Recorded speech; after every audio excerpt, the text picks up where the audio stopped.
میرے محترم بھائی اور بہنوں، جگر کے خراب ہونے کے پیچھے سب سے بڑی وجہ غصہ ہے، غصہ ہے، غصہ ہے۔ یہ غصہ نہ صرف انسان کو ہلاک کرتا ہے، برباد کرتا ہے، اس کی عقل کو معاف کرتا ہے، بلکہ میرے محترم بھائی اور بہنوں، سب سے زیادہ ہمارے لیور کو جو چیز ڈیمیج کرتی ہے وہ غصہ ہے۔ میرے محترم بھائی اور بہنوں، پیارے پیغمبر جناب محمد صلی اللہ علیہ وآلہ وسلم نے ارشاد فرمایا، جب ایک صحابی نے نبی صلی اللہ علیہ وآلہ وسلم سے پوچھا، اللہ کے نبی میرے لیے کوئی نصیحت کیجیے، آپ صلی اللہ علیہ وآلہ وسلم نے کیا فرمایا؟ لا تغضب، لا تغضب، لا تغضب، غصہ مت کر، غصہ مت کر، غصہ مت کر۔ میرے محترم بھائی اور بہنوں، جگر کے خراب ہونے کے پیچھے سب سے بڑا سبب، سب سے بڑی وجہ غصہ کیسے ہو سکتا ہے؟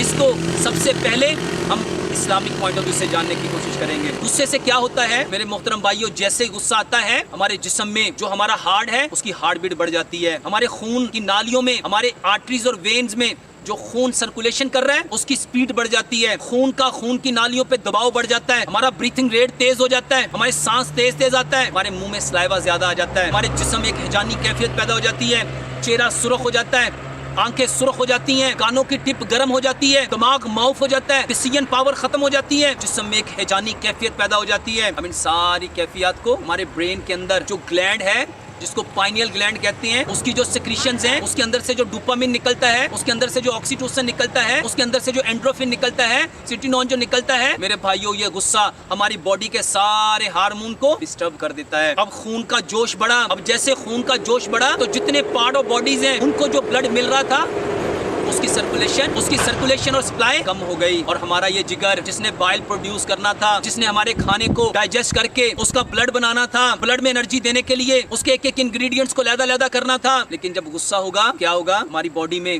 وہ توڑ پھوڑ کا عمل ہوگا جس کو کبھی بھی جگر نہ تو افورڈ کر سکتا ہے اور نہ ہی اس کو ہیل کر سکتا ہے۔ اور جیسے غصہ کیا میرے خون کا جوش بڑھا تو میرے محترم بھائی اور میری بہنوں، ہمارے جسم کے جتنے آرگنز ہیں ان کو جو بلڈ کی سپلائی ملنی تھی وہ ملنا بند ہو گئی، اور اس کے ساتھ ساتھ خون تھک ہونا شروع ہو گیا، خون گاڑھا ہونا شروع ہو گیا۔ اب جتنا خون گاڑھا ہوتا جائے گا ہمارے دل کو پمپ کرنے میں اتنا زور زیادہ لگے گا۔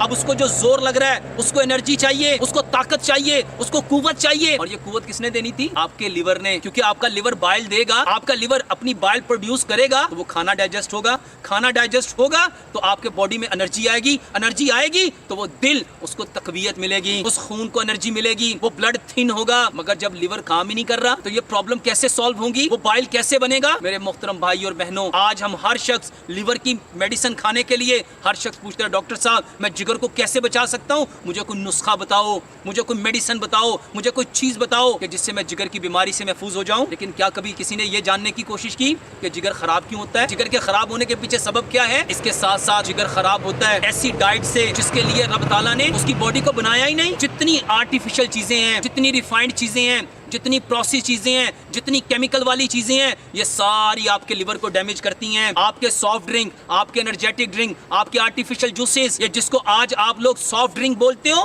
یہ ایکچوئل میں کاربونیٹڈ واٹر ہے۔ میرے محترم بھائیوں، ہم تو آکسیجن کو انہیل کرتے ہیں، کاربن ڈائی آکسائڈ کو ایکسہیل کرتے ہیں، اور وہ پانی جس میں بنڈل آف کاربونیٹ ہے وہ آپ کے لیے سافٹ ڈرنک کیسے ہو گیا؟ وہ سارے آرٹیفیشل جوسز جو کیمیکل سے پروڈیوس کیے جاتے ہیں یہ آپ کے جگر کو ڈیمیج کرتے ہیں، یا آپ کے فاسٹ فوڈ، یا آپ کے جنک فوڈ، یا آپ کے آرٹیفیشل فوڈ، یا آپ کے فروزن فوڈ، یا آپ کے جگر کو ڈیمیج کرتے ہیں۔ کیسے کرتے ہیں؟ میرے محترم بھائیوں، جگر ان کو ہضم کرنے کی صلاحیت ہی نہیں رکھتا، کہ رب تعالیٰ نے جگر کو بتایا تھا جو چیز مٹی سے نکلے گی، مٹی میں پکے گی، اس کو ڈائجسٹ کرنا ہے، اور جو چیز ان چیزوں سے نکلتی نہیں اس کو ان نیچرل وے سے پروسیس کیا جاتا ہے، ریفائنڈ کر کے، پروسیس کر کے۔ میرے محترم بھائیوں، جگر نے اس کو ہضم ہی نہیں کرنا۔ جتنی چیزیں میرے محترم بھائی اور بہنوں، حکیم لقمان نے کئی ہزار سال پہلے فرمایا تھا بیماری صرف ایک ہے، اور وہ کیا ہے؟ نیچر سے ہٹ جانا، فطرت سے ہٹ جانا۔ علاج کیا ہے؟ واپس اپنی فطرت پہ آ جانا۔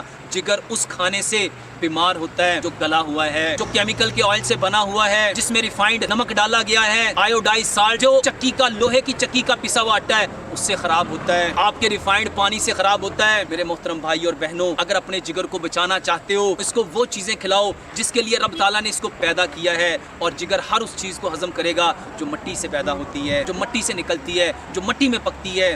اللہ سبحانہ و تعالیٰ سے دعا کرتے ہیں رب تعالیٰ ہمیں ان ساری چیزوں کو سمجھنے کی، سمجھ کے عمل کرنے کی جو ہماری باڈی کے آرگنز کو، ہمارے لیورز کو ڈیمیج کر رہی ہیں، جو چیز لیور کو ڈیمیج کرتی ہے رب تعالیٰ ہمیں ان ساری چیزوں کو سمجھنے کی، سمجھ کے عمل کرنے کی، اور عمل کر کے اس خوبصورت پیغام کو کائنات کے سارے کچے اور پکے مکانوں میں پہنچانے کی توفیق عطا فرمائے۔ وما علینا الا البلاغ المبین۔